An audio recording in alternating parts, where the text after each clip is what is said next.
اس ویڈیو پیغام کے ذریعے تمام پاکستانیوں کے نوٹس میں یہ بات لانا چاہتا ہوں کہ 22 اگست کو ہونے والا جلسہ ہمارے آگے کے احتجاج کا تعین کرے گا۔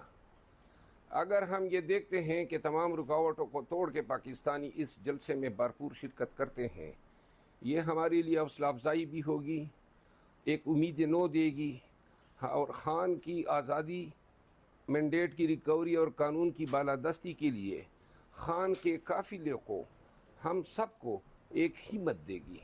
اب فیصلہ آپ پہ ہے۔ 22 اگست کا جلسہ کامیاب کرنا ہے تو ایسے نکلو کہ پوری دنیا دیکھ لے کہ پاکستانی جو ہیں اپنے محبوب لیڈر اور اپنے نسلوں کے بہتر مستقبل کے لیے ہر مصیبت، ہر جابر اور ظالم کو آنکھوں میں آنکھیں ڈال کے نکلنا جانتی ہے۔ آئیے ہمارا ساتھ دیجیے گا، ہم آپ کی آواز بننا چاہتے ہیں۔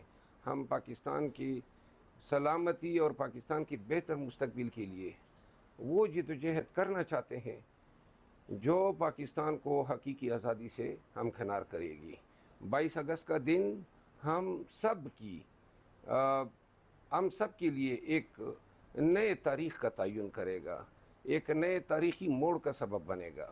اگر ہم دیکھتے ہیں کہ لوگوں کو ڈرایا گیا، ڈر گئے اور تعداد کم ہوتی ہے، تو آپ یقین کریں یہ ہریانے کے یہ ایک نقصان، ناقابل تلافی نقصان ہمارے کاس کو دے گا۔ اور اگر ہم یہ دیکھتے ہیں کہ لاکھوں کا مجمع ہے اور فضائیں جو ہیں وہ خان اور پاکستان زندہ باد کے نعروں سے گونجتی ہیں، تو یاد رکھیے گا آپ کا یہ فیصلہ، آپ کی شمولیت، آپ کا آنا پاکستان کو ایک نئی امید دے گا اور ہماری جدوجہد انشاءاللہ سلامتی اور کامیابی سے ہمکنار ہوگی۔ ددے چترال نواخلا تر کراچی پورے او بلوچستان او پنجاب په دې ټولو سیمو کې او کشمیر کې چې څوره پښتانه دي، ټولو ته په پښتو کې یو دا پیغام ورکوم چې پښتنو د دې امید چې کوم ده، د دې جدوجہد د پاکستان کې د حقیقي ازادۍ، د خان رهایۍ، د مینډیټ ریکورۍ او د دې غلو نه پاکستان صفا کولو،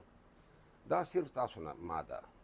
ما ته پته ده چې د تاسو په وینه کې تکړهتوبه ده، میړانه ده، نرتوبه ده، باتوروالی دی. نو 22 اگست منګه جلسه ده او د 22 اگست د جلسې ته به دی هر څه کوي، زور به کوي، جبر به کوي.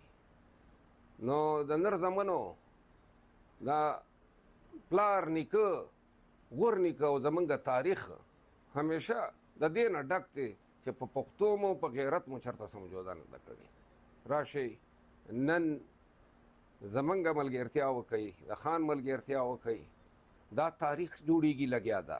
دې کې به لیکل سي چې داسې وخت راغی نو دا پلانۍ قبیله چې کومه ده هغه پکې نامتو شوه، هغې پکې عزت وګټو، پلانۍ سړی پکې تکړه و. نو دا وخت به تیر شي، ښه وختونه به هم راشي. په د تاریخ کې د میړانې او د دې عزت د ګټې دپاره نن د تاسو نمبر دی. مخکې مې یو میسج کړی و چې 1.5 پښتانه مې پکار دي. نن وخت کې صرف او صرف د جلسې دپاره درته وایم، راشئ چې د کمې خوا نه یو او دا کم خلک په جلسهګاه ته رسي، نو په دې کې چې پښتون تعداد کم شي، نو ته پوهېږي او زه پوهېږم چې په دې کې به موږ دپاره ډېر هغوی ولې چې تکړه خلک په جلسهګاه ته رسي، میړان خلک په جلسهګاه ته رسي، نو دې جلسهګاه ته به رارسئ، هر چې څه در سره کوي ځان به رارسوئ. او په اسلام آباد کې کیدی شي د اسلام آباد کې آباد چې څوره پښتانه دي او پنډۍ کې، هغو ته وایم چې 21 تاریخ نه ما سره رابطه وکئ، دې کیدی شي رکاوټونه جوړئ، انشاءالله ورمخته کیږو به. تاسو را سره ملاتړ وکئ، تاسو په زور باندې، د ولس په زور باندې به انشاءالله دا جلسه به کامیابوو او د دې اکثر رکاوټونه وو هغه به هم ختموو. زه خان، پی ټی آی او د پاکستان کې د جمهوریت ملګرتیا کوونکي هر سړي سترګې پښتنو تاسو ته دي. رب مراوله.